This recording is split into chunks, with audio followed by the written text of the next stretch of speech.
En el Valle de Orizaba, Veracruz, en el año de 1888, María de la Concepción Acosta, una joven de 23 años marcada por la bastardía que la sociedad jamás perdonaba, es negada públicamente por su propio padre ante el ataúd de su madre. Don Manuel Acosta, un comerciante respetado, declara a los presentes que esa muchacha no lleva su sangre ni su nombre, dejándola sin herencia, sin protección y sin lugar en el mundo. Cuando ella encuentra a un hombre gravemente herido en el camino a Orizaba y decide salvarlo con conocimientos que nadie valoraba, una promesa de un nuevo comienzo se dibuja en el horizonte.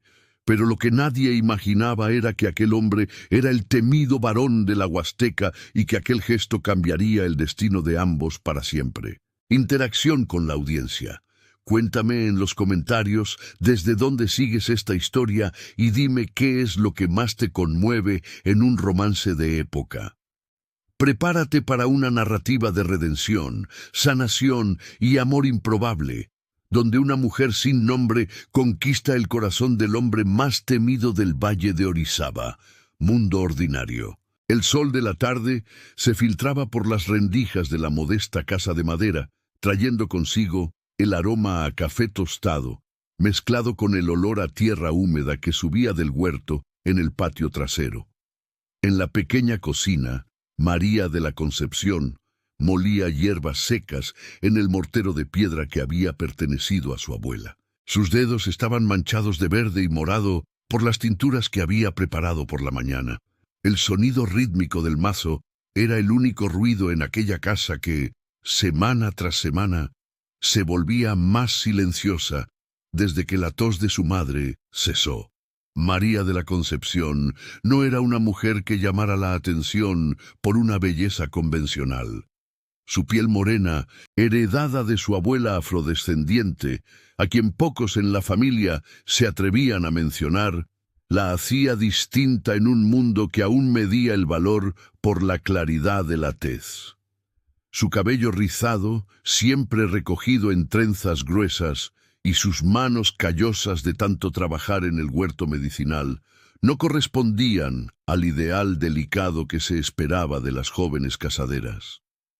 Su rostro, sin embargo, irradiaba una serenidad que calmaba a los afligidos que llamaban a su puerta en busca de infusiones y ungüentos. A los 23 años conocía cada planta que crecía en el Valle de Orizaba. Sabía que la hoja de guaco curaba toses rebeldes, que el poleo calmaba los cólicos y que la ruda alejaba las malas vibras, aunque ella misma no creía en supersticiones.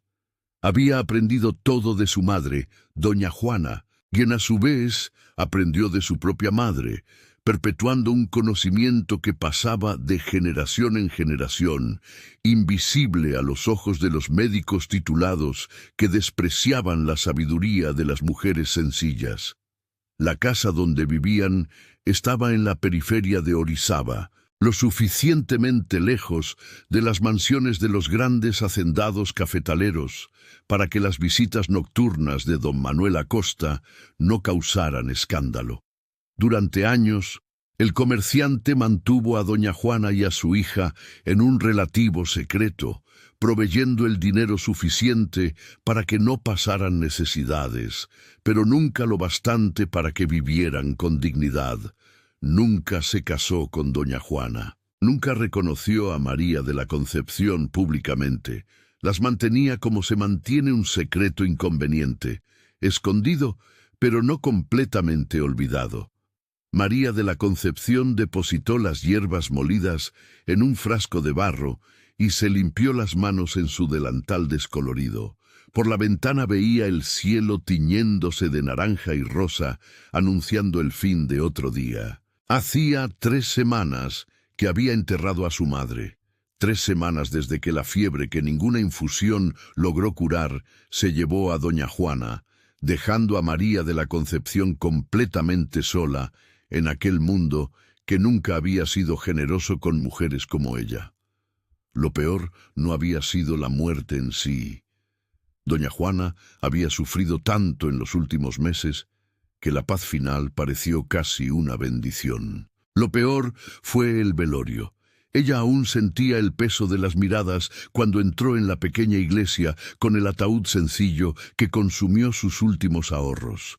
Las mujeres cuchicheaban detrás de sus abanicos, los hombres desviaban la mirada.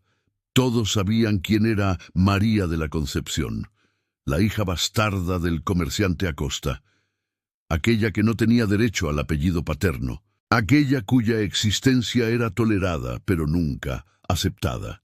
Y entonces apareció don Manuel Acosta. Entró con su esposa legítima, doña Herminia, y sus 3 hijos reconocidos, todos vestidos de riguroso luto. María de la Concepción sintió que su corazón se aceleraba. Por primera vez en la vida, su padre venía a verla públicamente. Tal vez pensó con una ingenuidad que pronto resultaría dolorosa.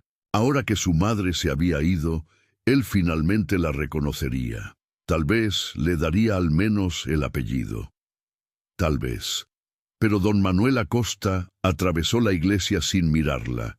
Se detuvo ante el ataúd, se persignó con prisa, y cuando el sacerdote mencionó a la hija de la fallecida, María de la Concepción, él alzó la voz clara y firme. Esta muchacha no es mi hija. Juana fue una mujer que trabajó en mi casa hace años nada más. El silencio que siguió fue ensordecedor. Siempre tuve compasión por su situación, continuó don Manuel, y cada palabra era una piedra lanzada al pecho de María de la Concepción. Ayudé con lo que pude por caridad cristiana, no por obligación de sangre. Que quede claro para todos los presentes, no hay vínculo entre esta joven y yo. Ella no tiene derecho a mi nombre, a mi casa, ni a mi herencia. Doña Herminia se veía satisfecha. Los hijos legítimos miraban a María de la Concepción con un desprecio mal disfrazado. Y ella, con 23 años, huérfana de madre y negada por su padre, comprendió finalmente que estaba completamente sola en el mundo. Ahora, 3 semanas después, en la cocina silenciosa, María de la Concepción cerró los ojos y respiró hondo. No lloraría más. Ya había llorado demasiado. Le quedaban las hierbas, el conocimiento heredado de su madre y una determinación férrea de sobrevivir.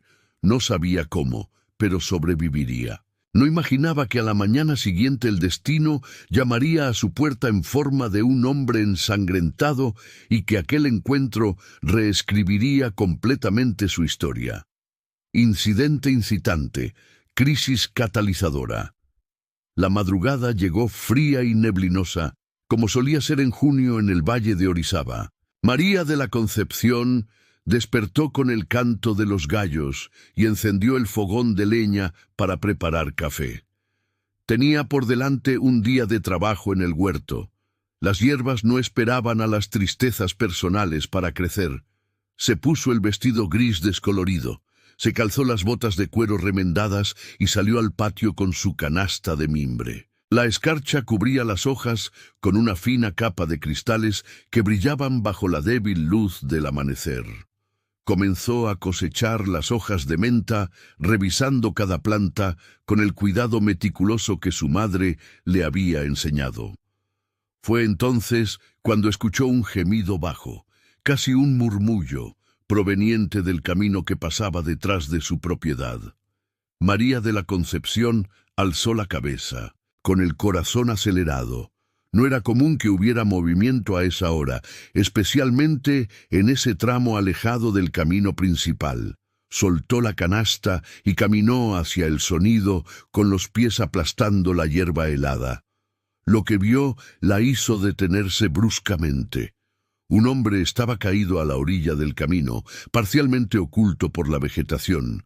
Sangre oscura manchaba su camisa blanca desgarrada. Su caballo, un animal magnífico de pelaje negro, rondaba nerviosamente a pocos metros, relinchando bajo. María de la Concepción corrió hacia él. El hombre estaba consciente, pero sus ojos entrecerrados apenas se movían. Tenía una herida profunda en el abdomen y otra en el hombro. Había perdido mucha sangre. La tierra a su alrededor estaba empapada de un rojo oscuro. «Señor», dijo ella arrodillándose a su lado, con las manos ya evaluando las heridas con la precisión de quien conocía el cuerpo humano a través de las hierbas que lo curaban. No lo pensó dos veces. Cualesquiera que fueran las circunstancias que lo trajeron allí, o los peligros de ayudarlo, su naturaleza no le permitía dejar morir a nadie. Se levantó y corrió de vuelta a casa, con el corazón latiéndole con fuerza. Necesitaba ayuda para moverlo. Pero ¿quién la ayudaría? Los vecinos más cercanos estaban a kilómetros, y un hombre de ese porte, incluso herido, era demasiado pesado para cargarlo sola. Fue entonces cuando tuvo una idea. Tomó la tabla ancha que usaba como mesa improvisada en el huerto, amarró cuerdas en los extremos y volvió corriendo. Con un esfuerzo inmenso, logró rodar al hombre sobre la tabla. Él gimió de dolor, pero no recuperó la conciencia por completo. María de la Concepción amarró las cuerdas a la silla del caballo y, hablando bajo para calmar al animal, lo guió lentamente hasta su casa, arrastrando el trineo improvisado con el hombre encima. Le tomó casi una hora meterlo y acostarlo en la cama de su madre, la única cama de la casa además de su propio catre. Rasgó lo que quedaba de la camisa de él y examinó las heridas a la luz de la lámpara de aceite. Eran puñaladas, dos precisas y profundas. Quienquiera que hubiera hecho eso, quería matarlo. María de la Concepción no se detuvo en especulaciones. Hirvió agua y separó las hierbas que necesitaría. Consuelda para detener el sangrado, caléndula para prevenir infecciones y árnica para los golpes. Limpió las heridas con agua hervida y vino. Después aplicó catapultas de hierbas molidas. El hombre gimió y se debatió débilmente cuando ella cosió el corte del abdomen con hilo de algodón hervido y una aguja de coser. «Perdóneme», susurró ella, sosteniendo las manos temblorosas del hombre mientras trabajaba. «Pero necesito cerrar esto o usted no sobrevivirá». Trabajó durante horas. Cuando finalmente terminó, la mañana ya estaba clara afuera y ella estaba exhausta, con las manos manchadas de sangre. El hombre respiraba con dificultad, pero respiraba. Tenía fiebre alta. Su frente ardía bajo la palma de su mano mientras ella preparaba una infusión de saúco y jengibre para bajar la temperatura. María de la Concepción finalmente observó a su paciente con más atención. Era un hombre alto. Debía tener más de 30 años. Incluso herido e inconsciente, había algo imponente en él. Tenía el rostro marcado por cicatrices antiguas, una barba cerrada de algunos días y manos grandes y callosas. No eran manos de alguien que viviera solo de privilegios. La ropa que vestía, a pesar de estar rota y sucia de sangre, era de tela fina y buen corte. Un hombre de dinero, sin duda. En las horas siguientes permaneció a su lado cambiando los vendajes, dándole cucharadas de té cuando él recuperaba la conciencia suficiente para tragar y refrescando su frente con paños húmedos. La fiebre persistía alta y peligrosa. En la primera noche el hombre deliró. Llamaban nombres que María de la Concepción no reconocía. «Carolina», repetía él con voz ronca de agonía. Ella sostuvo su mano grande y caliente entre las suyas, pequeñas y frescas. «Calma», susurró en la oscuridad de la noche, aunque sabía que él no la escuchaba. «Va a sobrevivir, le prometo que va a sobrevivir». No sabía por qué había hecho esa promesa, ni siquiera sabía quién era ese hombre. Pero algo, en la desesperación de su voz delirante, tocaba algo profundo dentro de ella. Conocía demasiado bien el dolor de la pérdida, el dolor de ser abandonado, y no permitiría que una vida más se perdiera si estaba en sus manos impedirlo. Durante 3 días y 3 noches, María de la Concepción no se apartó del lado de aquel extraño. Cambiaba los vendajes cada pocas horas, forzaba tés y caldos entre sus labios, mantenía la fiebre bajo control con compresas frías y dormía sentada en la silla al lado de la cama, despertando al menor sonido de incomodidad de él. Al tercer día, Cuando la fiebre finalmente cedió y él abrió los ojos con claridad por primera vez, el primer rostro que vio fue el de ella. ¿Quién? La voz de él salió ronca, raspada. María de la Concepción sonrió con cansancio. Alguien que lo encontró muriendo en el camino. Beba esto. Le ofreció una taza de té de menta con miel. Él bebió obediente, con sus ojos oscuros sin apartarse del rostro de ella. ¿Usted me salvó? Lo intenté. Usted aún está lejos de estar curado. Él cerró los ojos por un momento, como absorbiendo la información.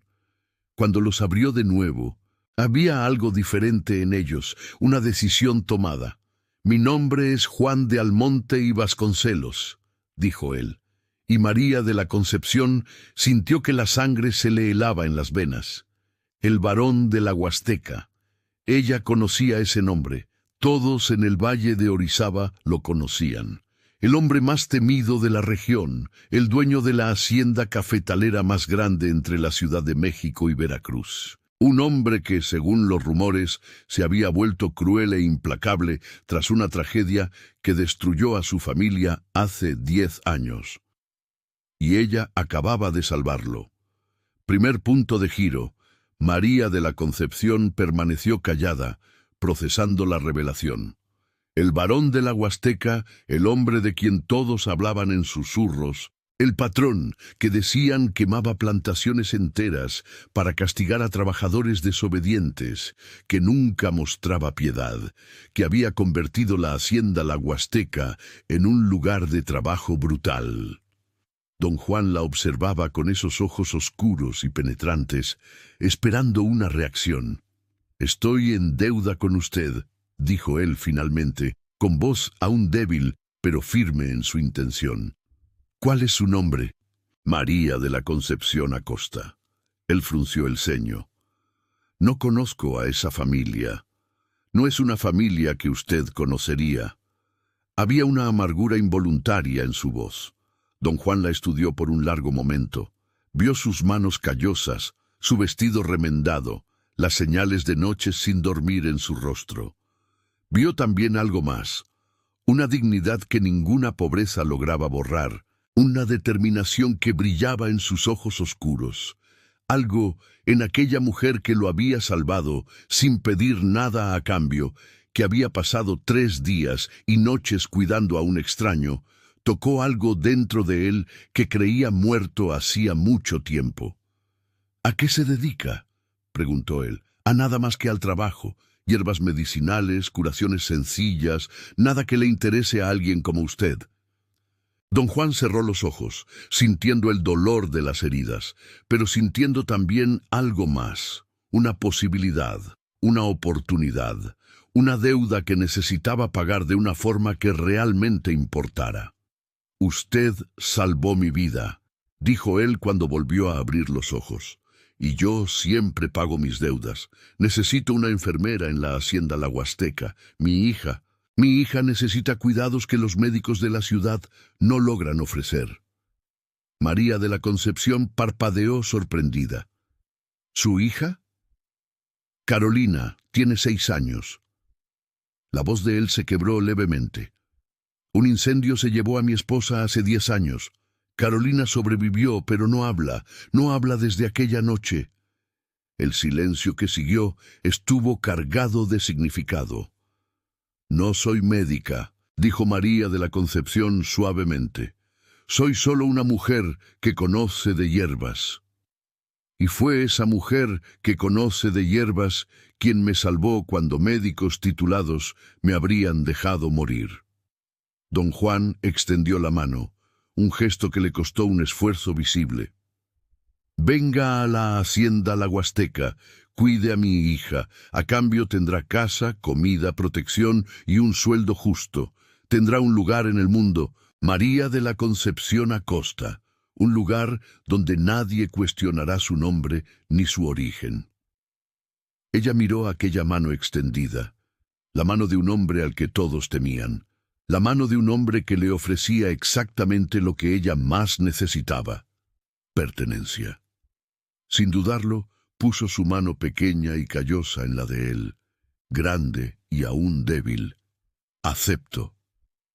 Cuando sus dedos se tocaron, ninguno de los dos comprendió completamente lo que aquel simple apretón de manos significaría.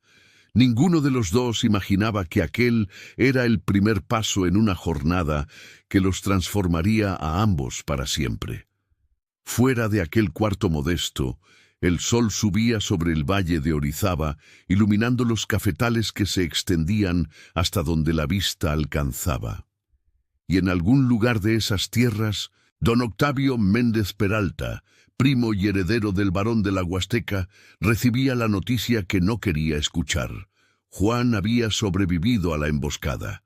La historia apenas comenzaba. El carruaje del barón llegó una semana después, cuando don Juan ya podía sentarse en la cama sin mareos. María de la Concepción estaba en el patio cosechando las últimas hierbas que necesitaría llevar. No sabía cuándo volvería a esa casa, si es que volvía. Cuando escuchó el sonido de las ruedas en la tierra batida, vio un carruaje imponente, tirado por 4 caballos con el escudo de la familia Almonte y Vasconcelos pintado en las puertas. El cochero, un hombre mayor de uniforme impecable, bajó y se quitó el sombrero al verla. La señorita es doña María de la Concepción. El doña sonó extraño en sus oídos. Nadie jamás la había tratado con tal deferencia. Soy yo. El varón me envió a buscarla. Él mismo vendrá en otro carruaje con más comodidad, dadas sus condiciones. María de la Concepción asintió y volvió a entrar a la casa. Había tan poco que llevar: un atado de ropa remendada, sus frascos de hierbas, el mortero de su abuela, las pocas pertenencias de su madre, que no había vendido para pagar el entierro. Sintió un nudo en el pecho al mirar por última vez aquella casa que había sido su hogar toda la vida. Pero ya no quedaba nada allí para ella. Aquella casa era el pasado. La hacienda La Huasteca, por muy incierta que fuera, era el futuro. El viaje duró 3 horas. María de la Concepción observaba por la ventana del carruaje cómo cambiaban los paisajes de pequeñas propiedades y aldeas a tierras cada vez más vastas, cubiertas por interminables hileras de cafetos. El olor a tierra y café maduro entraba por las rendijas del carruaje. Cuando finalmente divisó el casco de la hacienda La Huasteca, tuvo que contener un suspiro. Era una construcción colonial magnífica, de 2 pisos, con paredes encaladas de blanco y techo de teja oscura. Amplios corredores rodeaban toda la planta superior, sostenidos por columnas gruesas. Ventanas de madera pintadas de azul salpicaban la fachada. Jardines cuidadosamente mantenidos se extendían alrededor de la casa principal, con bugambilias moradas y rosales trepadores cubriendo pérgolas de madera. Al fondo podía ver los patios de secado de café, donde cientos de trabajadores se movían como hormigas, esparciendo los granos. Más allá, las viviendas de los peones, porque allí, en 1888, el sistema de haciendas aún mantenía a la gente bajo un control casi absoluto. El carruaje se detuvo frente a la escalinata principal. Una mujer robusta, de cabello canoso recogido en un chongo apretado, estaba en el portal.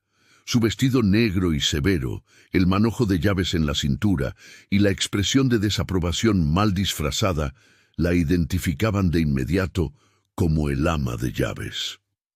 ¿Usted es la muchacha? La voz de ella era áspera, sin calidez alguna.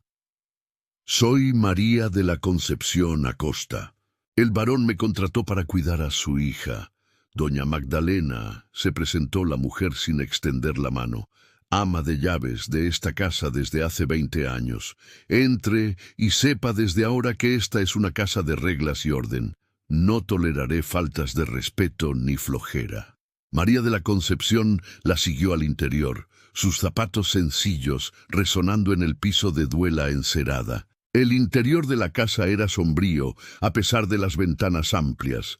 Las cortinas pesadas bloqueaban la mayor parte de la luz. Muebles de madera oscura ocupaban las habitaciones. Retratos de familia en marcos dorados cubrían las paredes. Había un silencio opresivo, como si la propia casa estuviera de luto. «La niña ocupa la habitación en el segundo piso, ala este», dijo doña Magdalena mientras subían la escalera. «Raramente sale de ahí. Se niega a comer adecuadamente, no juega, no estudia, no hace absolutamente nada útil. Tiene crisis por la noche donde grita sin parar, aunque no pronuncia palabra alguna durante el día. Perdió a su madre muy pequeña», dijo María de la Concepción suavemente. «Muchos niños quedan huérfanos y aprenden a superarlo». La voz de doña Magdalena era dura como piedra. «Esta niña está demasiado consentida para su propio bien». María de la Concepción sintió que la rabia subía por su pecho, pero se contuvo. No estaba allí para hacerse de enemigos, especialmente no con el ama de llaves que claramente mandaba en esa casa en ausencia del varón. Se detuvieron ante una puerta de madera ornamentada. Doña Magdalena tocó 2 veces, una formalidad vacía, ya que no vendría respuesta. «Carolina, la muchacha que tu padre contrató, está aquí». Silencio absoluto. Doña Magdalena giró la perilla y abrió la puerta, haciendo señas para que María de la Concepción entrara. Lo que vio hizo que se le apretara el corazón. El cuarto era grande y bien amueblado. Cama de dosel con cortinas blancas, armario de madera tallada, baúl de juguetes, un pequeño escritorio. Pero había algo profundamente mal. Las cortinas estaban cerradas, dejando la habitación en una penumbra permanente. Los juguetes yacían esparcidos por el suelo, ignorados. Y, en el rincón más distante, encogida en una silla de madera demasiado grande para ella, estaba Carolina. Era una niña pequeña para sus 6 años, de cabello castaño largo y desordenado, vistiendo un camisón blanco que ya había sido lavado días atrás. Tenía los brazos entrelazados en las rodillas, abrazando sus propias piernas, y se mecía lenta y mecánicamente hacia adelante y hacia atrás. Sus ojos, grandes y oscuros como los de su padre, miraban al vacío sin ver realmente nada.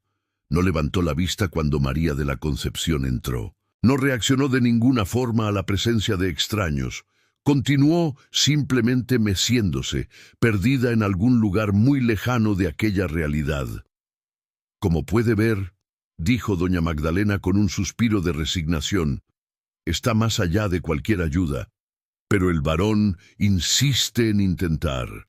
Sus aposentos están en el cuarto de al lado. Se espera que pase la mayor parte del tiempo aquí con la niña. Las comidas se sirven en la cocina para los empleados, o puede pedir que se las traigan aquí, si prefiere. Cualquier problema, búsqueme y trate de no molestar al varón cuando llegue. Él tiene asuntos serios de los que ocuparse». Dicho esto, salió cerrando la puerta con un golpe seco. María de la Concepción se quedó parada por un momento, observando a la niña que seguía meciéndose ajena a todo. Después, despacio, atravesó el cuarto. No se acercó demasiado, no quería asustarla. Simplemente se sentó en el suelo a una distancia respetuosa y comenzó a hablar. «Hola, Carolina. Mi nombre es María de la Concepción, pero puedes decirme solo Concha si quieres». Su voz era suave, sin exigir respuesta. «Tu papá me pidió que viniera a vivir aquí y a hacerte compañía. Creo que podemos ser amigas. ¿Qué te parece?» La niña no respondió, ni siquiera parpadeó. Continuó meciéndose. «Sabes, yo también perdí a mi mamá. Fue hace un mes». María de la Concepción sintió que se le cerraba la garganta, pero continuó. «Duele mucho, ¿verdad? Duele en un lugar aquí adentro». Puso la mano sobre su propio pecho, que nada parece alcanzar, como si te hubieran arrancado un pedazo. Y no importa lo que hagas, ese pedazo no vuelve más. Por primera vez, Carolina dejó de mecerse. Fue solo por un segundo, pero fue suficiente para que María de la Concepción supiera que, en algún lugar detrás de aquel silencio, la niña estaba escuchando. «Descubrí que ese hueco no desaparece nunca», continuó María de la Concepción, manteniendo la voz serena. Uno aprende a vivir con él y poco a poco, muy poco a poco, otras cosas buenas empiezan a crecer a su alrededor, no en su lugar. Nada va a ocupar nunca el lugar de la persona que perdimos, pero alrededor, como flores que crecen alrededor de una piedra. Silencio. Pero ahora María de la Concepción tenía la certeza. Carolina estaba escuchando. «No voy a exigir que hables conmigo», dijo suavemente. «Mi mamá sabía muchas historias. Puedo enseñarte sobre las plantas que curan. Puedo mostrarte los colores y los olores del jardín allá afuera. Podemos hacer todo eso sin que necesites decir una sola palabra. ¿Qué te parece?» Carolina giró la cabeza. Fue un movimiento minúsculo, casi imperceptible, pero miró a María de la Concepción. Realmente la miró, sus ojos encontrándose con los de ella por primera vez. Y en esa mirada, María de la Concepción vio no solo dolor, sino un destello de algo más. Esperanza, tal vez, o curiosidad, o simplemente el reconocimiento de que por primera vez en mucho tiempo alguien le hablaba como si realmente la viera. María de la Concepción sonrió, una sonrisa pequeña y sincera. «Vamos a empezar despacio, ¿está bien? Hoy solo me quedaré aquí contigo. Mañana tal vez me dejes abrir esas cortinas y dejar entrar un poco de sol. Y después de eso, bueno, lo iremos descubriendo juntas». Permanecieron así por horas. María de la Concepción sentada en el suelo hablando de vez en cuando sobre cosas sencillas. El canto de los pájaros afuera, las nubes que veía por la rendija de la cortina. Una historia que su madre le contaba sobre una estrella que se enamoró de la luna. Carolina en su silla, meciéndose más lentamente ahora, con los ojos volviéndose hacia María de la Concepción, cada vez con más frecuencia. Cuando cayó la noche, María de la Concepción ayudó a Carolina a acostarse. La niña se dejó conducir sin resistencia. Mientras subía las cobijas sobre ella, María de la Concepción comenzó a tararear bajito, una canción de cuna que doña Juana le cantaba de niña. «Duerme, mi pequeña, duerme, que la luna vela por ti. Duerme, mi pequeña, duerme hasta que el sol vuelva aquí». Su voz era ronca pero cariñosa, y por primera vez en años, Carolina cerró los ojos y se durmió sin gritar, sin pesadillas, sin terror. En el cuarto de al lado, exhausta pero extrañamente esperanzada, María de la Concepción también se acostó. No sabía qué le deparaba el futuro en aquella casa inmensa y melancólica. No sabía si lograría realmente ayudar a aquella niña destruida por el trauma. No sabía cómo sería trabajar para el hombre más temido del valle de Orizaba, pero sabía con una certeza que nació profunda dentro de sí que estaba exactamente donde necesitaba estar. Que salvar a don Juan en el camino había sido solo el comienzo. Que su verdadera misión estaba empezando ahora. Salvar a Carolina. Y tal vez en el proceso, salvarse a sí misma. Prueba, rechazo. Los primeros días en la hacienda La Huasteca resultaron ser más desafiantes de lo que María de la Concepción había anticipado. Doña Magdalena no ocultaba su desaprobación, asegurándose de recordarle constantemente que las jóvenes sin familia y sin nombre no tenían lugar en una casa de respeto. Los otros empleados la trataban con distancia, no abiertamente hostiles, pero sí cautelosos, como si asociarse con ella pudiera traerles problemas. Y don Juan, el varón de la Huasteca, se mantenía distante de forma casi deliberada. Había llegado a la hacienda 2 días después que María de la Concepción, aún recuperándose de sus heridas. Se instaló en sus aposentos y raramente salía, ocupado con libros de contabilidad y cartas de negocios que se apilaban en su escritorio. Cuando se cruzaba con María de la Concepción en los pasillos, Asentía brevemente y seguía su camino como si fuera un extraño y no el hombre que la había traído allí. Ella se preguntaba si él se había arrepentido, si se había dado cuenta de que contratarla fue un error, si quería que se fuera, pero no sabía cómo decírselo. Con Carolina, los progresos eran lentos y sutiles. La niña había comenzado a permitir que María de la Concepción abriera las cortinas por algunas horas al día. Aceptaba que le peinara el cabello. Comía un poco más cuando María de la Concepción se sentaba a su lado y transformaba la comida en una historia. Este pedazo de pan es un barquito navegando en un mar de sopa. Vamos a ver si llega hasta el puerto de tu boca. Pero no decía ni una palabra y las crisis nocturnas continuaban, gritos que resonaban por los pasillos, despertando a toda la casa. Una semana después de su llegada, María de la Concepción estaba en el jardín cosechando menta fresca cuando escuchó voces alteradas viniendo de la casa. Una de ellas era la de don Juan, la otra no la reconocía. Curiosa y un poco preocupada, se acercó a la ventana del despacho que daba al jardín lateral.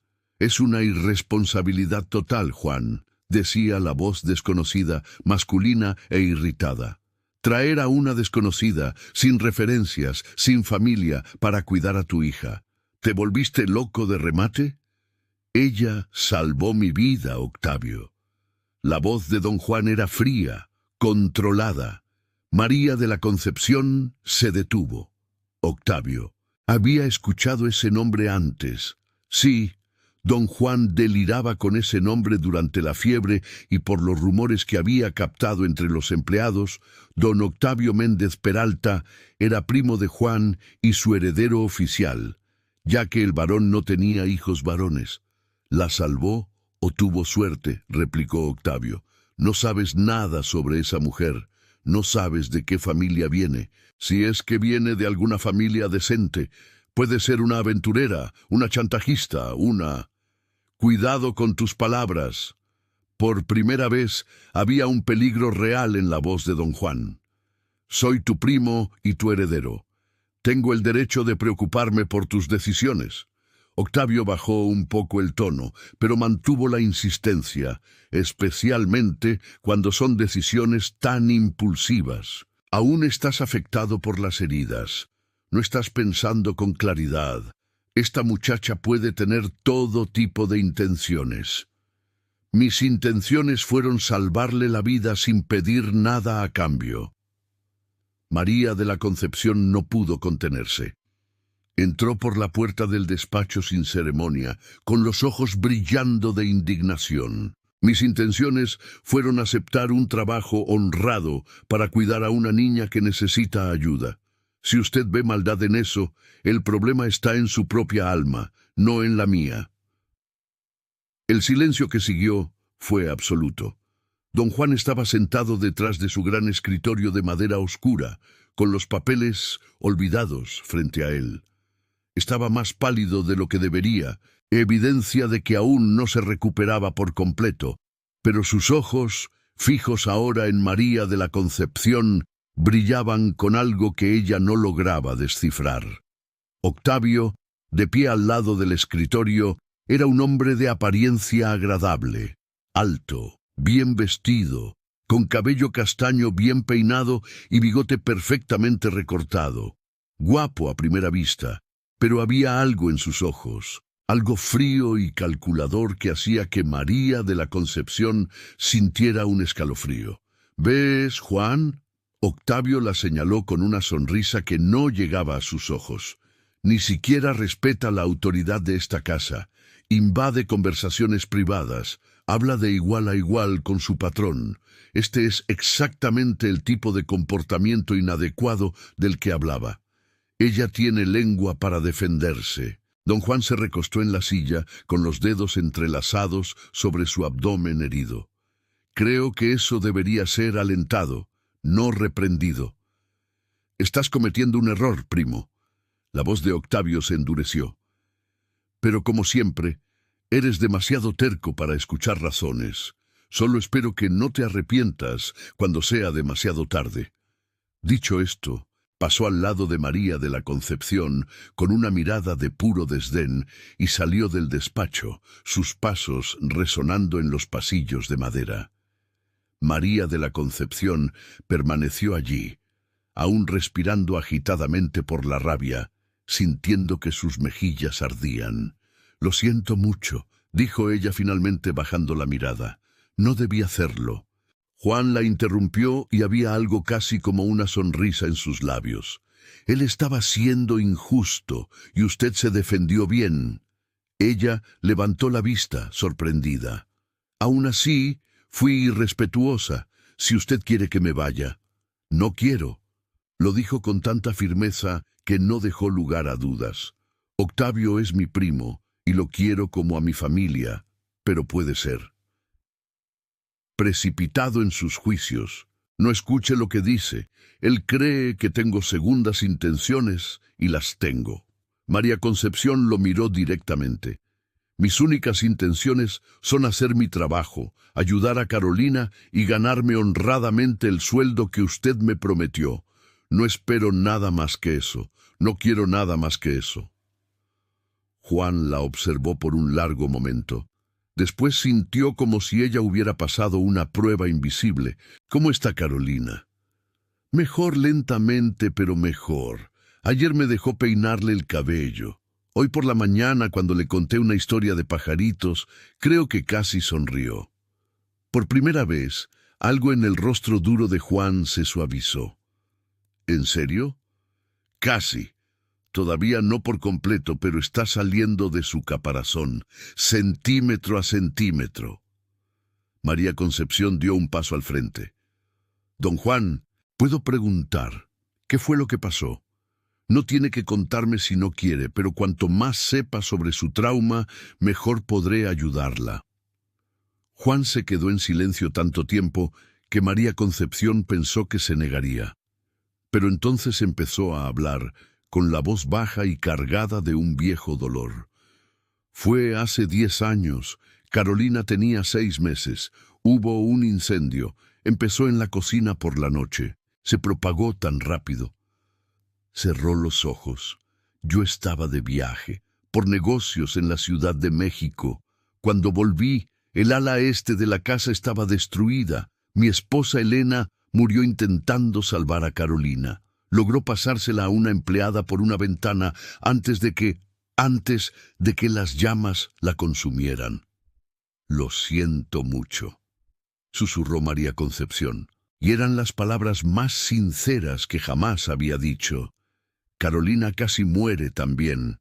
Inhalación de humo, quemaduras». Juan abrió los ojos, y había en ellos una agonía que nunca se había ido. Los doctores dijeron que fue un milagro que sobreviviera, pero cuando se recuperó físicamente ya no hablaba. Tenía pesadillas todas las noches, no dejaba que nadie la tocara, se fue consumiendo poco a poco y yo no sabía cómo llegar a ella. Intenté de todo, médicos, sacerdotes, curanderos, nada funcionó. Y usted se culpa por no haber estado aquí esa noche». No era una pregunta, era una afirmación. Juan asintió bruscamente una vez. «Debí haber estado. Era mi familia, mi responsabilidad». Y por eso se volvió duro, temible. Construyó muros a su alrededor. Otro asentimiento. María Concepción se acercó más, atreviéndose a sentarse en la silla frente al escritorio, la misma que Octavio había ocupado minutos antes. «Don Juan, esas paredes no protegen a Carolina, solo la aíslan más. Ella necesita ver que puede volver a la vida, y no lo hará si la casa donde vive parece una tumba». Juan la miró con intensidad. «¿Qué sugiere? Déjeme trabajar, realmente trabajar. No solo cuidarla en su cuarto, sino sacarla al jardín, a ver a los animales, a los peones, la vida pasando. Deje que me vea interactuar con otras personas, hacer cosas comunes, reírse de cosas pequeñas. Los niños aprenden viendo.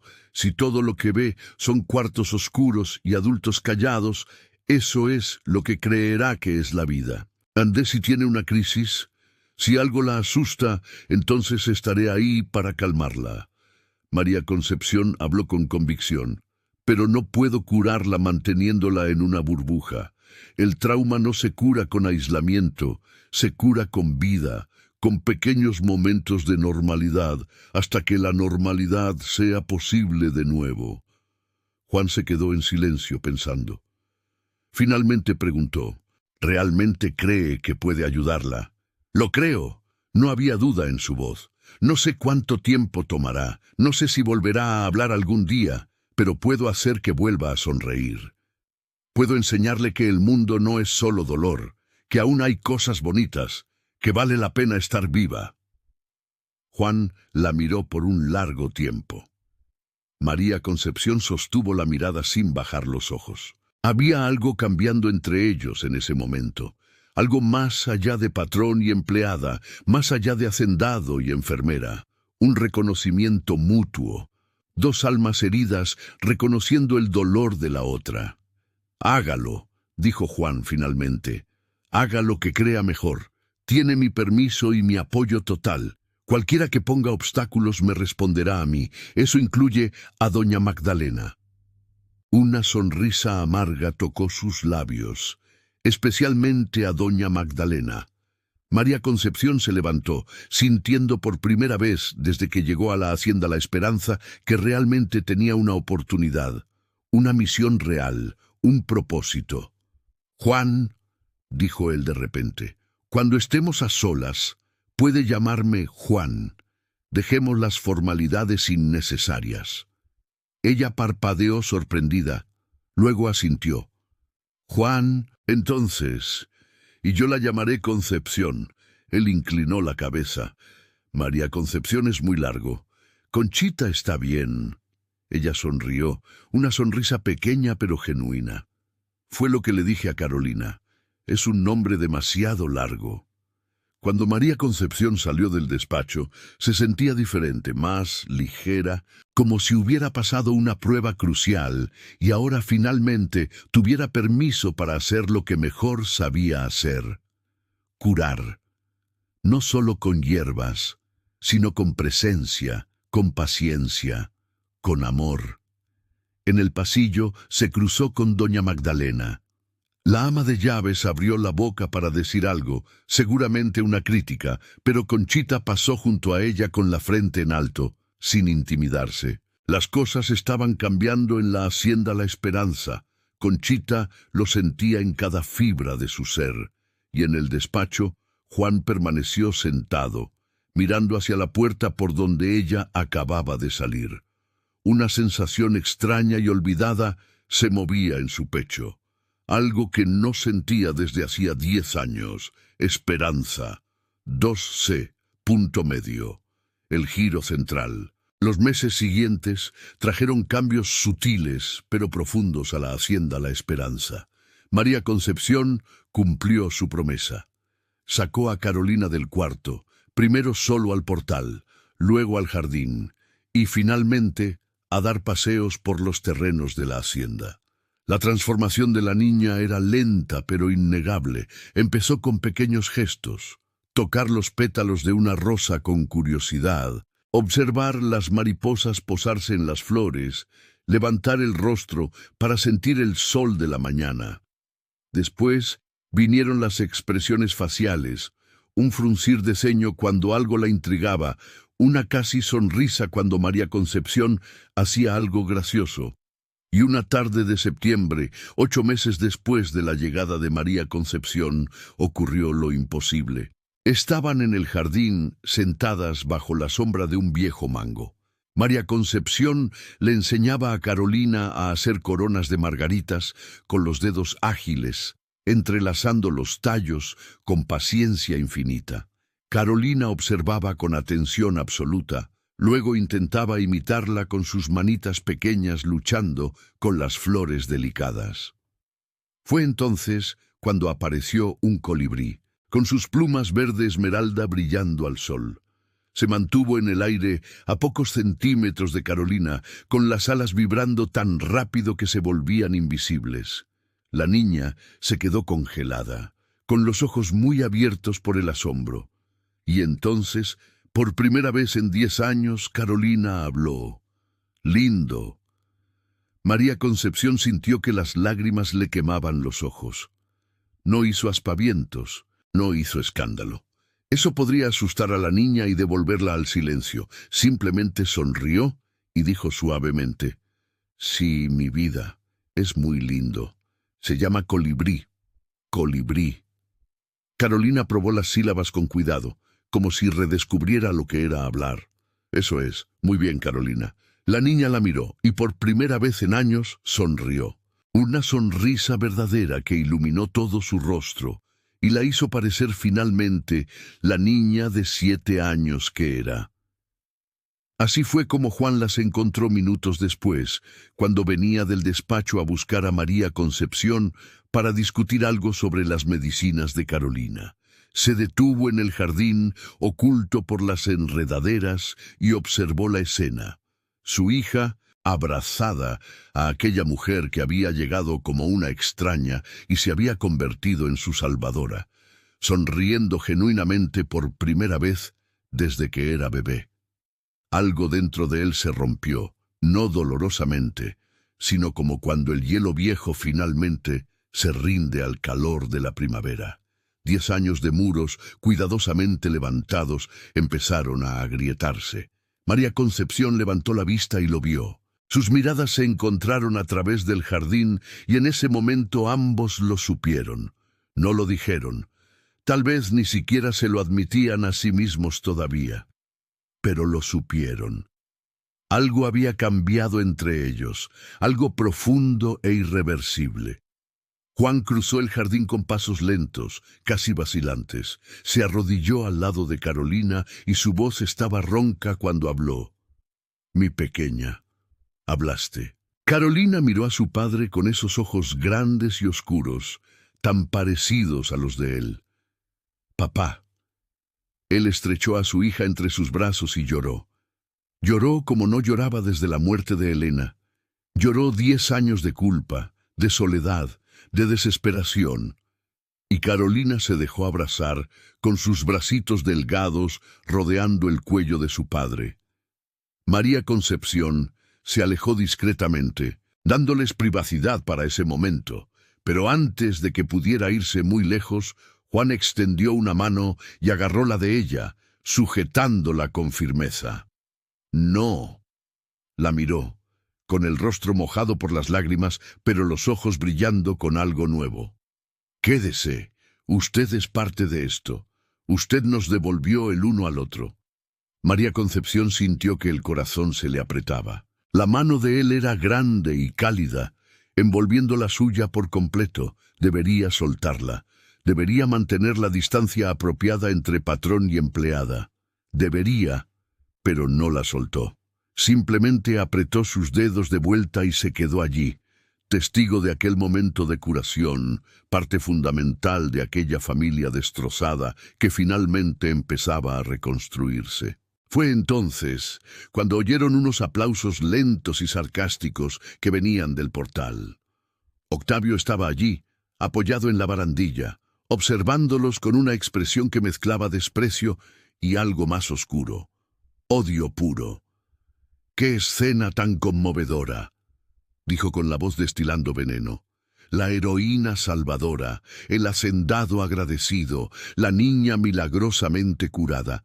Debería haber música de fondo, ¿no creen?». Juan se levantó de inmediato, poniéndose entre Octavio y María Concepción. «Ya basta, Octavio».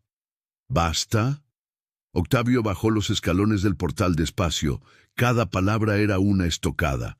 «No, primo. Creo que esto apenas comienza. No lo ves, ¿verdad?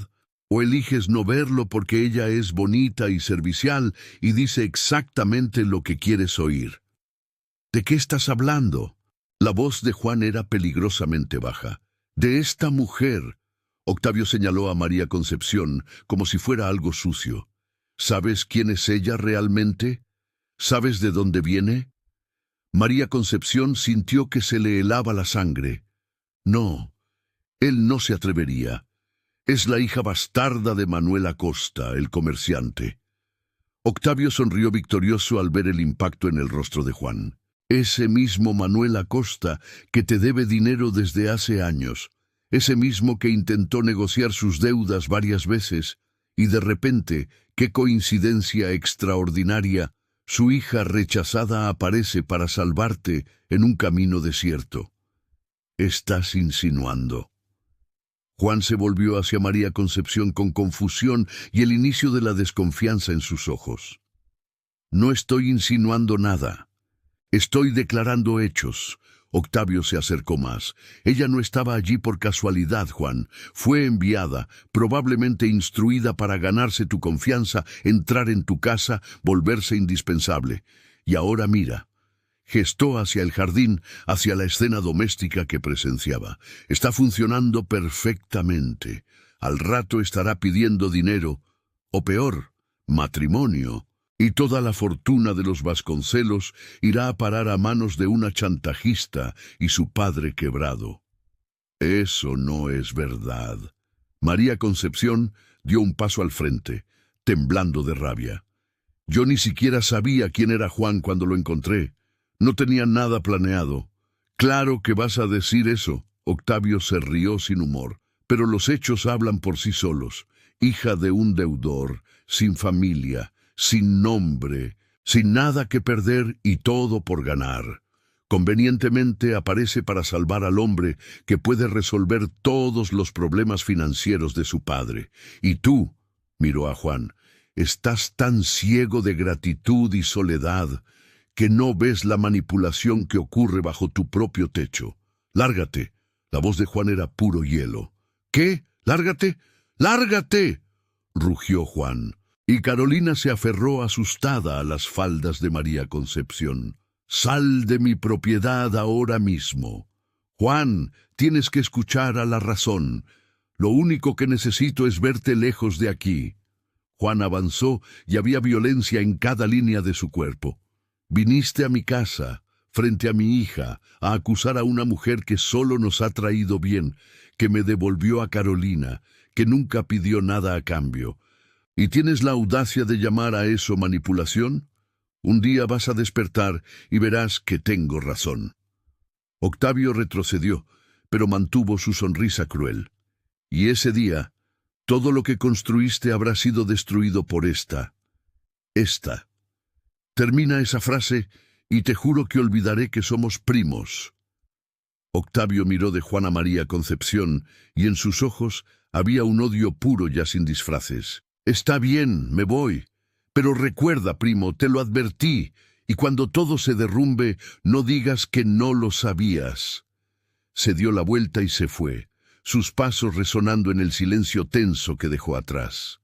Carolina empezó a llorar bajito. María Concepción se arrodilló a su lado, abrazándola, murmurando palabras suaves, pero por dentro sentía un terror creciente. ¿Qué había hecho Octavio? ¿Qué dudas había plantado en Juan? Cuando finalmente logró calmar a Carolina y la llevó de vuelta al interior de la casa, Juan permaneció en el jardín, con los puños cerrados y la mente dando vueltas. ¿Sería posible? ¿Sería todo mentira? La forma en que ella lo miraba, la dedicación con la que cuidaba a Carolina, la manera en que su corazón se aceleraba cuando estaban cerca. ¿Habría sido todo calculado? No, no podía ser. Juan conocía la manipulación cuando la veía, y María Concepción. Conchita. No había falsedad en ella. Había dolor, sí. Había secretos, tal vez, pero no había maldad. Octavio estaba equivocado. Tenía que estarlo, pero la duda, una vez plantada, es como el veneno. Empieza pequeña y se propaga. 2D. Falsa victoria. Acercamiento. Los días siguientes fueron extraños y tensos. Juan evitaba a María Concepción, aunque ella notaba sus ojos sobre ella frecuentemente, evaluando, cuestionando. Ella quería explicarle, quería contarle toda la verdad sobre su padre, sobre el rechazo público, sobre cómo realmente llegó a salvar a Juan. Pero él nunca le daba la oportunidad. Se mantenía alejado, frío, aunque nunca hostil. Carolina, sin embargo, seguía floreciendo. Hablaba más cada día, todavía con frases cortas y vacilantes, pero hablaba, reía, jugaba. Era como ver una flor abrirse después de un invierno demasiado largo. Una noche, 2 semanas después del enfrentamiento con Octavio, María Concepción estaba en el jardín, recogiendo hierbas a la luz de la luna, cuando oyó pasos detrás de ella. Se volvió y vio a Juan parado allí, con las manos en los bolsillos y una expresión indescifrable. ¿Puedo hablar con usted?, preguntó él. Claro. Se acercó despacio y se sentó en el banco de piedra donde ella solía enseñarle a Carolina sobre las plantas. María Concepción se sentó a su lado, manteniendo una distancia respetuosa, con el corazón martilleando. Octavio me dijo quién es su padre. María Concepción respiró hondo. Había llegado la hora. Y entonces le contó todo sobre ser la hija bastarda de Manuel Acosta, sobre cómo fue criada a escondidas, mantenida pero nunca reconocida, sobre la muerte de su madre y el rechazo público en el velorio, sobre quedarse completamente sola en el mundo, sin nombre, sin familia, sin futuro.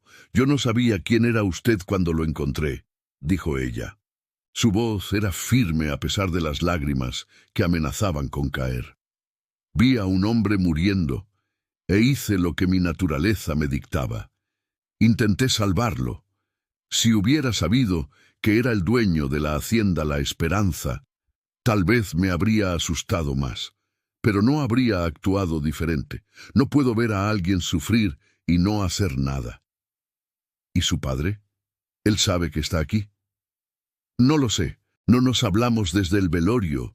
Y no quiero hablarle. Él dejó claro que no soy su hija, que no tengo derecho a nada suyo. Miró directamente a Juan. No estoy aquí por él, estoy aquí por mí, porque usted me ofreció un lugar cuando yo no tenía ninguno, porque Carolina necesitaba a alguien y yo necesitaba ser necesaria para alguien. Juan se quedó en silencio por un largo tiempo, procesando. Finalmente dijo: Octavio estaba equivocado. Sí, y yo fui un tonto por dudar de usted, aunque fuera por un segundo. Fue humano. María Concepción se permitió una pequeña sonrisa. Las dudas son naturales cuando alguien siembra veneno, pero espero que ahora podamos seguir adelante. Juan la miró y bajo la luz plateada de la luna, ella parecía casi etérea. Se fijó en detalles que no se había permitido notar antes. La curva suave de su mejilla, las pestañas largas que proyectaban sombras, la fuerza y la vulnerabilidad que coexistían en su rostro. Usted cambió todo aquí, dijo él suavemente. No solo a Carolina. La casa entera es como si finalmente pudiéramos respirar de nuevo. María Concepción miró al cielo estrellado. La oscuridad no es permanente, uno solo necesita ser lo suficientemente valiente para abrir las cortinas. Es usted muy sabia para su edad. El sufrimiento envejece el alma. Ella se rió sin alegría, pero no tiene por qué destruirla. Uno elige qué hacer con el dolor. Juan extendió la mano despacio, dándole tiempo para retirarse.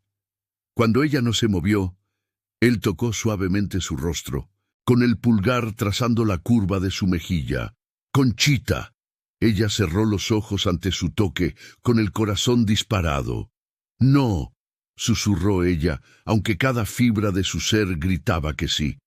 «Juan, no podemos. Usted es el patrón.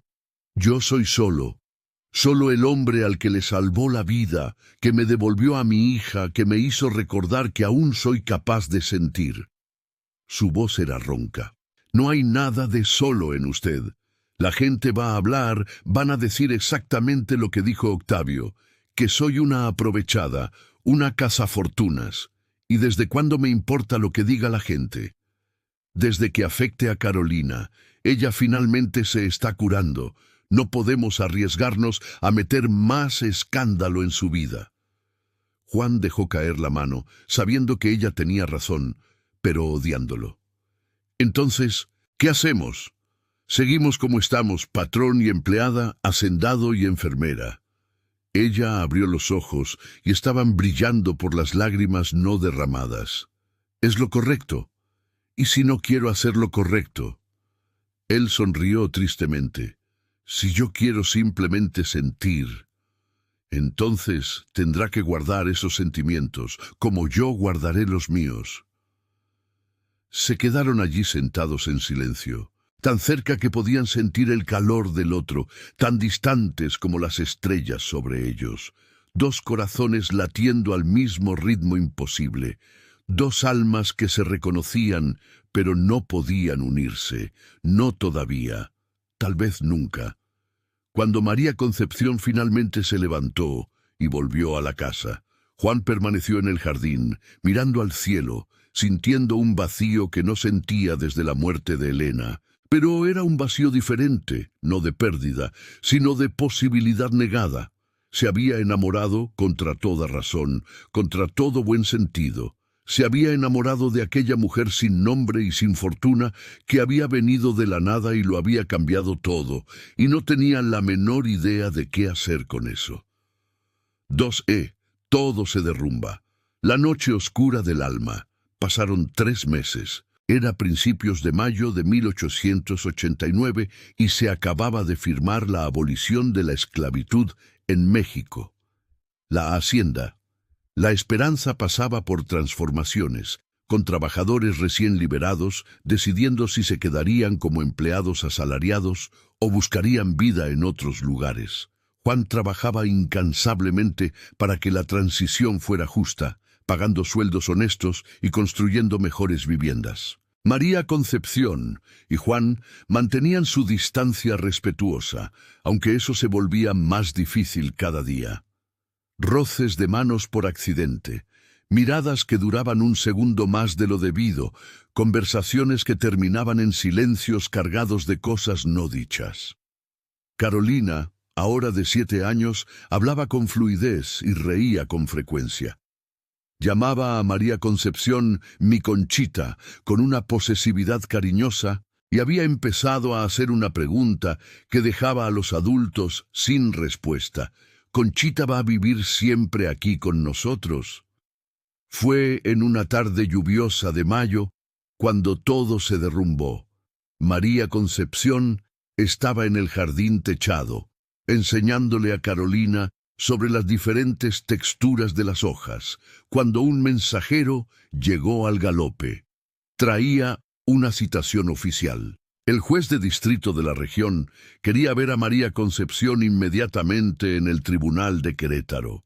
El miedo le heló las venas. Los jueces no citaban a personas comunes a menos que hubiera problemas serios. Juan insistió en acompañarla. Fueron en carruaje, dejando a Carolina al cuidado de una empleada amable. Doña Magdalena había sido muy convenientemente despedida meses atrás tras un incidente de crueldad hacia Carolina. El tribunal era un edificio imponente de piedra con columnas blancas y piso de mármol. El juez, un hombre gordo de cejas espesas, se sentó tras su pesado escritorio y observó a María Concepción con ojos pequeños y calculadores. Señorita Cardoso, o debería decir, señorita Acosta. El estómago de ella se hundió. No tengo derecho a ese nombre. Ah, pero su padre dice que sí. El juez abrió una carpeta de documentos. He recibido una petición de Manuel Acosta, alegando que usted está usando su posición en la casa del ilustre don Juan de la Hacienda La Esperanza para extorsionar dinero, que está explotando su gratitud para beneficio propio y de su familia. Eso es mentira. María Concepción se levantó de un salto. Mi padre me renegó públicamente. Yo no trabajo para él, no tengo contacto con él. Y, sin embargo, el juez hojeó los papeles con lentitud deliberada. Hay testigos que dicen haberla visto en conversaciones sospechosas. Hay evidencias de que su presencia en el camino donde el patrón fue atacado no fue coincidencia. Hay una carta. ¿Carta? ¿Qué carta? El juez mostró un papel. María Concepción reconoció la caligrafía de inmediato. Era suya, o mejor dicho, era una imitación decente de su letra.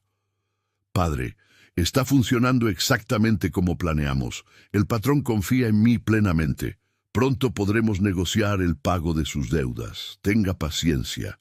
Yo nunca escribí eso. Ella agarró la carta, pero el juez se la arrebató.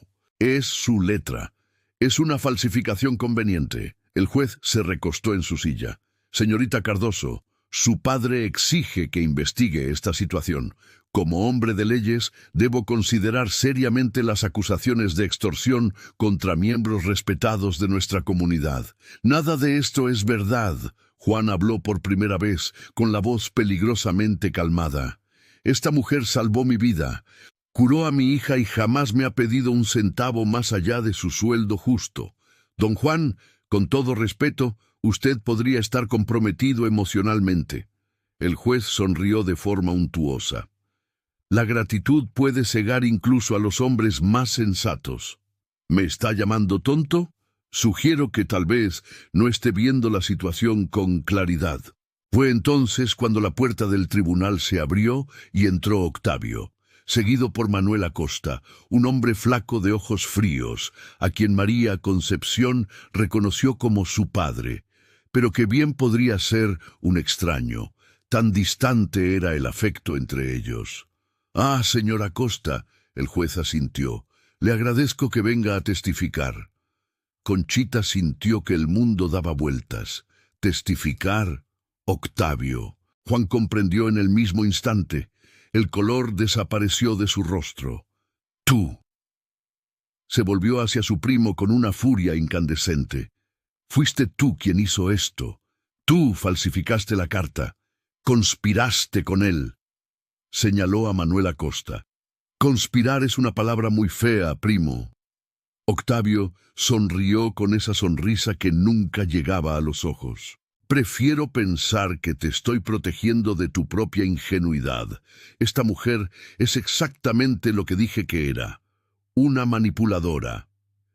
La única manipulación aquí es la tuya». Juan avanzó, pero el juez golpeó el mazo. «Orden, habrá orden en mi corte». «Señor juez», Manuel Acosta habló por primera vez con voz melosa. «Lamento mucho este escándalo. Cuando mi hija vino a mí pidiendo ayuda para extorsionar al patrón, intenté disuadirla, pero ella insistió, diciendo que el hombre estaba tan agradecido que le daría cualquier cosa que pidiera. Como padre, incluso de una hija que me avergüenza, me sentí obligado a reportarlo. «Usted está mintiendo», gritó María Concepción con las manos temblando. «Usted me renegó. Dijo delante de todos que yo no era nada para usted. Dije eso por tu propio bien, hija mía, para que construyeras tu vida honestamente, no con mentiras y manipulación. Era magistral, completamente falso, pero magistral». Y María Concepción veía en los ojos del juez que él le creía, o fingía creerle, porque le habían pagado para eso. «Señorita Cardoso», el juez volvió su atención hacia ella, «hasta que este caso sea debidamente investigado, ordeno que deje la propiedad del señor de inmediato. No tendrá permiso para acercarse a él ni a su hija hasta que su inocencia sea probada». «No». Por primera vez, Juan perdió el control por completo. «Usted no tiene autoridad para que...». «Tengo toda la autoridad. Y si usted interfiere, don Juan, tendré que considerar si la señorita no ha ejercido una influencia indebida sobre usted también. Eso podría resultar en investigaciones mucho más amplias sobre sus propiedades y finanzas». Era una amenaza clara. Octavio y el juez lo habían planeado todo meticulosamente.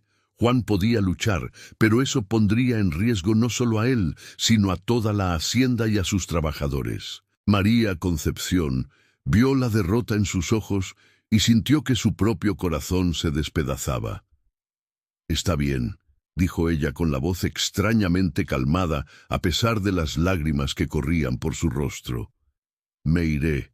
Pero que quede registrado que cada palabra que dijeron es mentira y que ustedes, Miró a Octavio y a Manuel. Van a tener que vivir con eso el resto de sus vidas. Drama innecesario, murmuró Octavio, pero había incomodidad en sus ojos. María Concepción se volvió hacia Juan. Había tantas cosas que quería decirle, pero las palabras se quedaron atrapadas en su garganta. Entonces simplemente extendió la mano y tocó brevemente la de él. Un gesto final. Cuide a Carolina, dígale que tuve que irme, pero que siempre la amaré. Conchita. La voz de Juan se quebró. No lo haga más difícil. Salió del tribunal con la frente en alto, aunque sentía que se estaba rompiendo por dentro. No tenía a dónde ir, no tenía nada. Volvería a su casita en Querétaro, si es que aún seguía en pie. Volvería a la nada de la que había venido. Afuera la lluvia caía fuerte, empapándola en segundos. No le importó.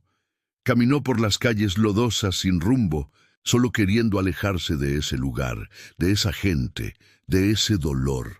No vio el carruaje detenerse a su lado. No oyó los pasos corriendo, hasta que unas manos familiares la hicieron girar. Juan estaba empapado también, con el cabello pegado a la frente y la ropa arruinada. «No», dijo él con firmeza, «no voy a dejar que te vayas así. No tiene opción». Juan la estrechó entre sus brazos. «Al diablo con Octavio, con tu padre, con todos ellos. No me importa, Juan, van a destruirte». «Entonces que me destruyan, pero no viviré sin ti, no después de haber aprendido finalmente a vivir de nuevo». Ella quería resistirse, debería resistirse, pero estaba tan cansada de ser fuerte, tan cansada de estar sola. «No sé cómo arreglar esto», susurró ella contra su pecho. «Lo descubriremos juntos». Y allí, bajo la lluvia, en la calle lodosa de una ciudad que los juzgaba, Juan de la Vega, el patrón de la hacienda La Esperanza, besó a María Concepción Cardoso, la hija bastarda sin nombre. Fue un beso de desesperación, de desafío, de amor que ya no podía ser negado, y en algún lugar distante el futuro empezó a tomar forma. Juan llevó a María Concepción de vuelta a la hacienda La Esperanza, desafiando abiertamente la orden del juez. El escándalo se propagó por la región como fuego en pasto seco. El patrón de La Esperanza, el hombre a quien todos temían, estaba refugiando a una mujer acusada de extorsión, una mujer sin familia, sin nombre, sin nada. Los chismes eran crueles. Decían que había perdido la cabeza, que estaba siendo manipulado, que su nombre, antes temido, se volvía motivo de risas. A Juan no le importó. Instaló a María Concepción en sus propios aposentos, dejando claro a todos que ella estaba bajo su protección. Carolina, al descubrir que casi se habían llevado a Conchita, se aferró a ella y lloró desconsoladamente. «No te vas a ir, ¿verdad? No me vas a dejar», sollozaba la niña. «Nunca, mi amor, nunca». María Concepción la abrazó fuerte, sintiendo el peso de una promesa que no sabía si podría cumplir. Pero Juan estaba decidido. Durante 3 días se encerró en su despacho, enviando mensajes urgentes, convocando abogados, investigando. Sabía que Octavio estaba detrás de esto, pero necesitaba pruebas. Fue un antiguo empleado despedido por Octavio años atrás, por negarse a participar en un plan de robo, quien finalmente trajo la respuesta. Llegó por la noche, nervioso, mirando a los lados como si esperara ser atacado en cualquier momento. Juan lo recibió en el despacho con María Concepción presente. Don Juan, el hombre llamado Pepe, se quitó el sombrero con manos temblorosas. «Hay algo que usted debe saber sobre su primo, sobre la emboscada». Juan se enderezó en la silla. «Hable. Fui yo quien lo escuchó planeándolo». Pepe tragó saliva. «Meses antes de la emboscada, yo todavía trabajaba para el licenciado Octavio como cochero. Una noche volvió borracho a casa. No se dio cuenta de que yo estaba en la parte de atrás del carruaje acomodando las maletas. Hablaba con otro hombre, un tipo peligroso con cicatrices en la cara. Lo oí todo». «¿Qué oyó?» que el licenciado Octavio había contratado a ese hombre para matarlo a usted en el camino. Dijo que usted iba a la Ciudad de México por negocios y que sería la oportunidad perfecta. Dijo que con usted muerto, él heredaría todo y haría de esta hacienda algo realmente lucrativo. Fueron sus palabras. Doña Guadalupe se llevó la mano a la boca. Don Juan se puso pálido. ¿Escuchaste a mi primo conspirar para asesinarme y no me dijiste nada? Yo tuve miedo, patrón. José bajó la cabeza avergonzado. Don Rodolfo es poderoso. Amenazó a mi familia antes. Pensé que si hablaba él me mataría. Por eso renuncié y me fui. Pero cuando escuché que la señorita Guadalupe estaba siendo acusada injustamente, no pude quedarme callado más tiempo. ¿Puedes testificar eso? Juan se levantó frente a un juez. Puedo, y tengo más. José sacó un papel arrugado del bolsillo. Esta es una carta que a don Rodolfo se le cayó aquella noche. La guardé por seguridad. Es de él para el tal hombre de las cicatrices, fijando el encuentro para acordar los detalles del asesinato. Juan tomó la carta con manos temblorosas. Era la caligrafía de Rodolfo. No había duda. En la próxima luna llena viajará a la Ciudad de México por la carretera a Cuernavaca, en el tramo desierto después del puente. Asegúrate de que parezca un asalto. No puede haber sospechas. El pago restante se hará cuando el trabajo esté terminado. Estaba firmada simplemente como RMP. Rodolfo Mendoza Palacios. Juan se sentó pesadamente. Su primo. Su propia sangre había intentado matarlo. ¿Por qué? Susurró. Siempre lo traté como a un hermano. Codicia, dijo doña Guadalupe suavemente, poniendo la mano en su hombro. Y odio. Algunos hombres no necesitan mejores razones que esas. Juan levantó los ojos hacia ella y en ellos había una determinación renovada. Vamos a desenmascararlo. Vamos con ese juez corrupto, con evidencias tan sólidas que ni todo el dinero del mundo podrá comprarlas. A la mañana siguiente, Juan, Guadalupe y José fueron al tribunal, pero no con el juez de distrito local. Juan había usado sus contactos para convocar al magistrado de la capital, un hombre de reputación impecable. Cuando Rodolfo fue notificado de que debía comparecer, llegó con la arrogancia intacta hasta que vio al magistrado, a José y la carta sobre la mesa. El color desapareció de su rostro. Esto debe ser un malentendido. No hay malentendido. Juan se levantó y nunca se había parecido más al respetado hacendado que todos conocían. Contrataste asesinos para matarme. Cuando fallaron, conspiraste para destruir a la mujer que me salvó, intentando alejarla de mí por venganza. Involucraste a su padre, un hombre sin escrúpulos, en este esquema sórdido. Juan, por favor, tienes que entender, estaba protegiendo. ¿Protegiendo? Rugió Juan, y su voz resonó por las paredes de piedra. Intentaste asesinarme. Lo estabas tirando todo a la basura, gritó Rodolfo de vuelta, perdiendo completamente el control. Elena murió hace 10 años. Carolina nunca sería normal. Estabas desperdiciando la fortuna de los Valenzuela con culpa y luto. Yo sería un mejor heredero. Yo haría de esta hacienda un imperio. El silencio que siguió fue absoluto. Rodolfo se dio cuenta demasiado tarde de lo que había dicho. Acababa de confesarlo todo.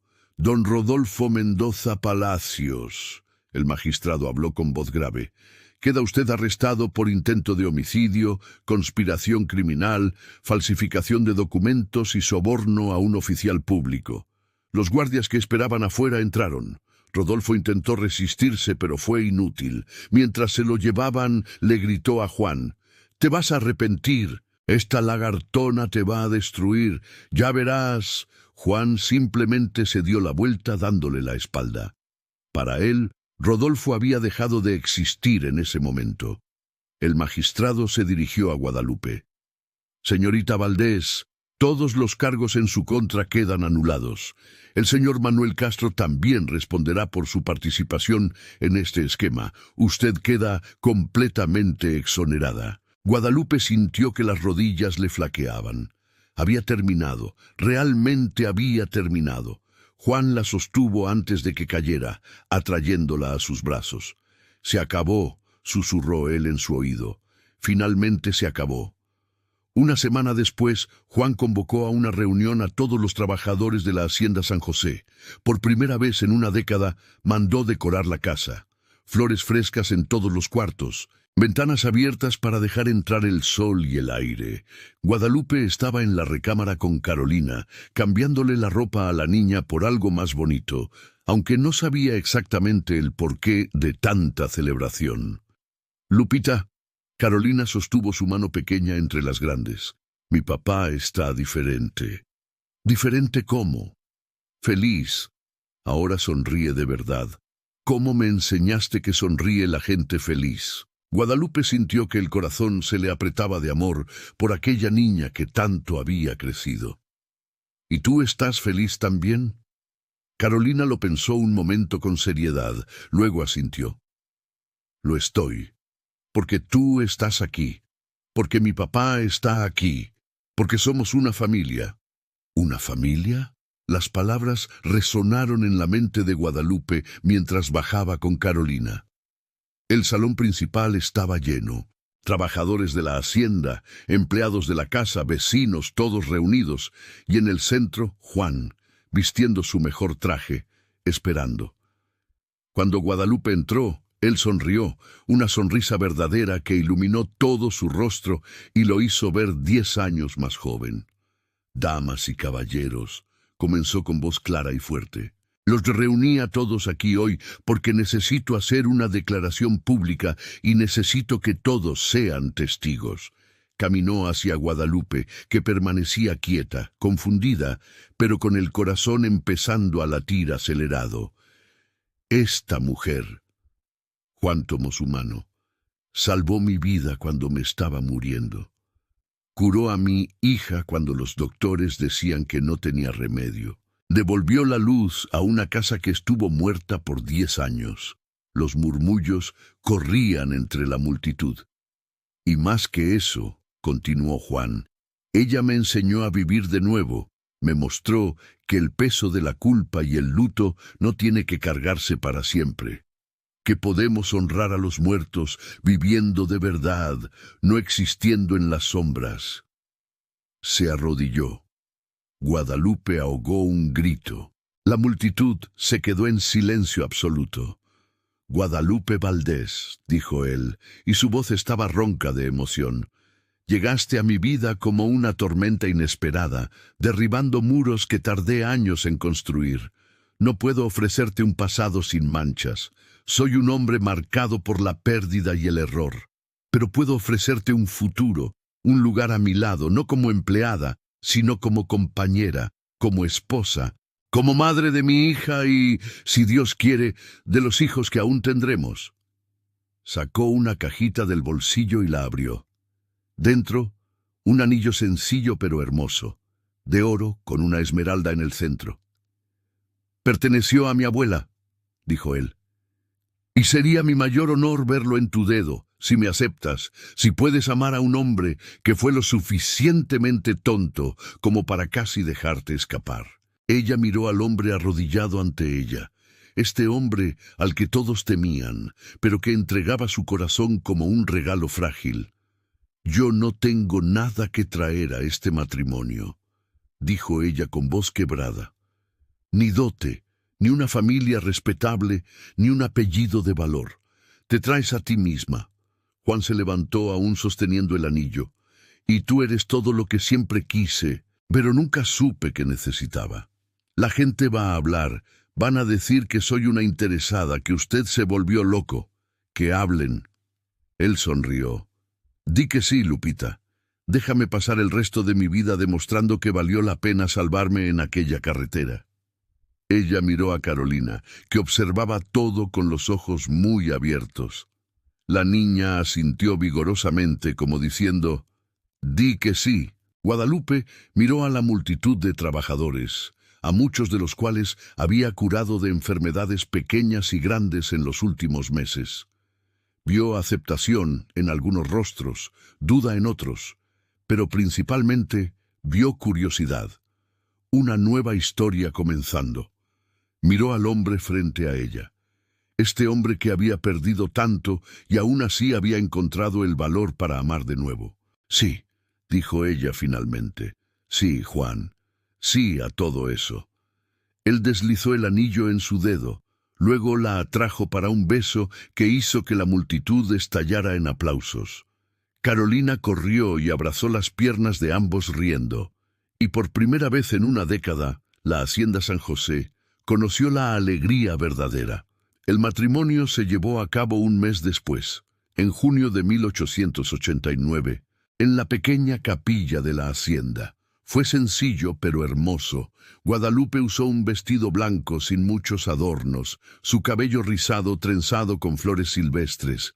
Juan vestía un traje negro y Carolina estaba al lado de ellos con un vestido rosa, cargando las alianzas en una almohadita. No hubo familia de Guadalupe presente. Manuel Castro había sido encarcelado por su participación en el plan de Rodolfo. La familia de Juan, con excepción de una tía anciana que viajó desde lejos, mantuvo su distancia, desaprobando el matrimonio con una mujer sin linaje. Pero no faltó el amor. Los trabajadores llenaban las bancas, genuinamente felices por su patrón, que se había vuelto más justo y gentil desde que aquella mujer entró en su vida. Cuando el padre preguntó si alguien se oponía al matrimonio, siguió un silencio respetuoso. Cuando preguntó si Juan aceptaba a Guadalupe como esposa, él respondió con voz firme: «Acepto para siempre». Y cuando fue el turno de ella, Guadalupe miró a los ojos del hombre al que había salvado de más formas de las que él podría imaginar, y dijo: «Acepto con todo mi corazón». El beso que selló el matrimonio fue suave y lleno de promesas. En los meses siguientes, cambios profundos transformaron la Hacienda San José. Juan, inspirado por Guadalupe, comenzó programas para educar a los hijos de los trabajadores. Construyó una pequeña escuela en la propiedad, mejoró las viviendas, estableció salarios justos y jornadas razonables. Guadalupe creó un consultorio de hierbas medicinales en la hacienda, tratando gratuitamente a los trabajadores y sus familias. Su reputación creció. La gente venía de pueblos vecinos, buscando sus remedios y su sabiduría. Carolina floreció completamente. Se convirtió en una niña brillante y curiosa, siempre con un libro en la mano, siempre haciendo preguntas. Llamaba a Guadalupe mamá ahora, de forma natural, sin esfuerzo. Y una noche de septiembre, mientras cenaban juntos, los tres finalmente como una familia, Juan tomó la mano de Guadalupe sobre la mesa y dijo: «¿Sabes de qué me di cuenta hoy?» «¿De qué?» «Que no recuerdo el último mal sueño que tuve». Guadalupe apretó sus dedos. «Eso es porque finalmente te perdonaste. Fuiste tú quien me enseñó que eso era posible». Carolina miraba a los dos adultos, sonriendo. «Yo tampoco tengo más pesadillas», dijo ella orgullosamente. «Solo sueños bonitos ahora». Juan y Guadalupe intercambiaron una mirada, ambos sintiendo lágrimas de gratitud. En ese momento, en esa mesa sencilla, con comida honesta y amor abundante, lo tenían todo. No riquezas, aunque las tuvieran.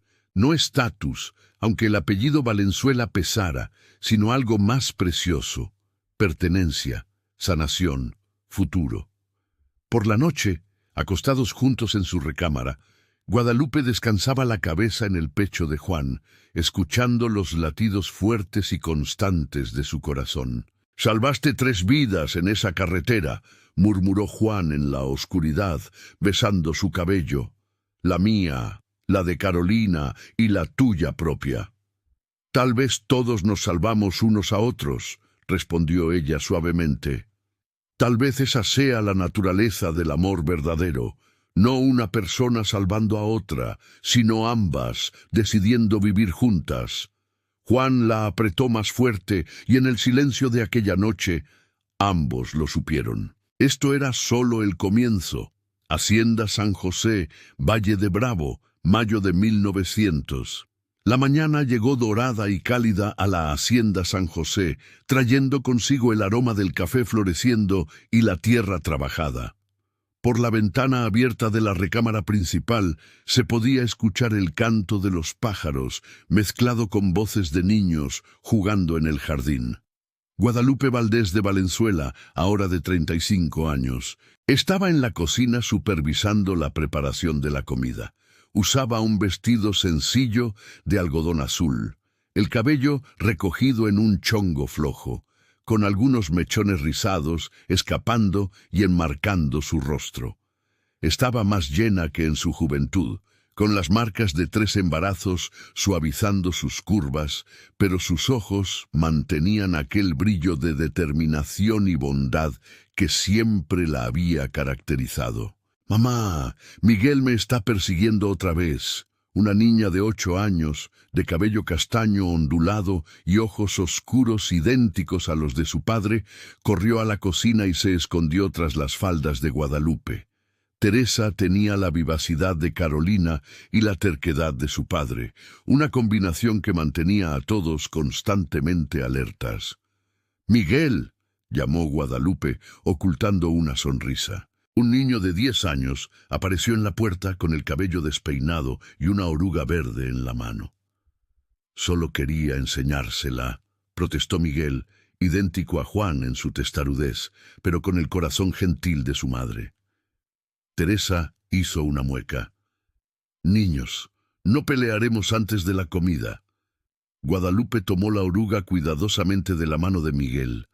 «Vamos a devolver a esta amiguita al jardín, Miguel. Y Teresa, tienes clase de francés con tu hermana mayor en 10 minutos». Ambos refunfuñaron, pero obedecieron. Guadalupe los observó salir corriendo, con una pequeña sonrisa en los labios. 3 hijos, 3 bendiciones que nunca imaginó tener. Oyó pasos pequeños y apresurados. Laura, la más chica de 5 años, apareció cargando un libro demasiado grande para ella. «Mamita, ¿puedes leer esto?». Guadalupe tomó el libro. Era un tratado médico complejo. «Mi vida, esto es muy avanzado». Pero Caro dijo que si voy a estudiar medicina, necesito empezar temprano. Caro Carolina, ahora de 18 años y estudiante de medicina en la Ciudad de México, una de las primeras mujeres aceptadas en el programa. Estaba en casa por las vacaciones y Laura la idolatraba. «Carolina tiene razón, pero vamos a empezar con algo apropiado para tu edad». Guadalupe cambió el tratado por un libro ilustrado sobre plantas medicinales. «Este de aquí. Vamos a leerlo juntas después de comer». Laura asintió entusiasmada y corrió a enseñarle el nuevo libro a su papá. Guadalupe se asomó a la ventana. Del otro lado del jardín veía a Juan, ahora de 45 años, con canas en las sienes, pero con la postura aún fuerte, caminando por los terrenos de la hacienda con un grupo de trabajadores. Gesticulaba explicando algo, y ellos escuchaban con atención. La Hacienda San José se había transformado por completo. Ya no era el lugar sombrío de trabajo brutal que fue. Ahora tenía escuela, consultorio médico y casas decentes para los trabajadores. Juan pagaba los mejores salarios de la región e implementó jornadas de 8 horas, algo revolucionario para la época. Pero el legado más importante de Guadalupe estaba a 2 kilómetros de allí, el Hospital Guadalupe, el primer hospital gratuito de Valle de Bravo.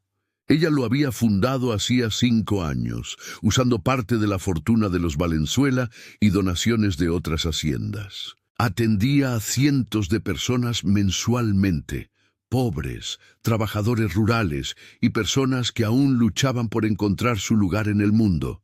Médicos venían de la Ciudad de México para trabajar allá, y Guadalupe, aunque no tenía un título formal, era respetada por todos ellos.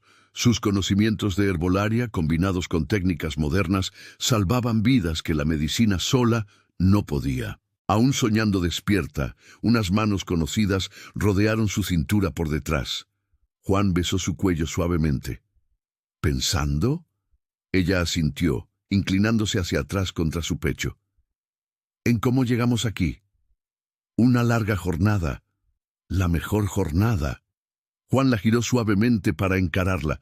Había arrugas alrededor de sus ojos ahora, algunas cicatrices nuevas de años trabajando duro al lado de sus empleados, pero la mirada que le dirigía era la misma de aquel primer día en el jardín, cuando finalmente admitió para sí mismo que amaba a esa mujer. ¿Te arrepientes de algo?, preguntó él, una pregunta que hacía ocasionalmente, como si aún no creyera completamente en su suerte.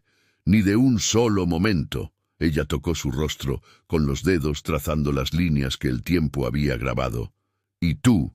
Solo de no haber tenido el valor de amarte antes. Perdimos casi un año entero negando lo obvio, pero llegamos aquí, y eso es lo que importa. Un grito vino del jardín. Carolina apareció, alta y elegante a sus 18 años, vistiendo un vestido práctico para viajar. «Papá, mamá, el carruaje está listo». Toda la familia se reunió para despedirse. Carolina abrazó a cada hermano menor, haciéndoles prometer que estudiarían y se portarían bien. Cuando llegó el turno de Guadalupe, la sostuvo por un largo momento. «Gracias», susurró Carolina, «por nunca rendirte conmigo». Nunca podría. Guadalupe se apartó para mirarla.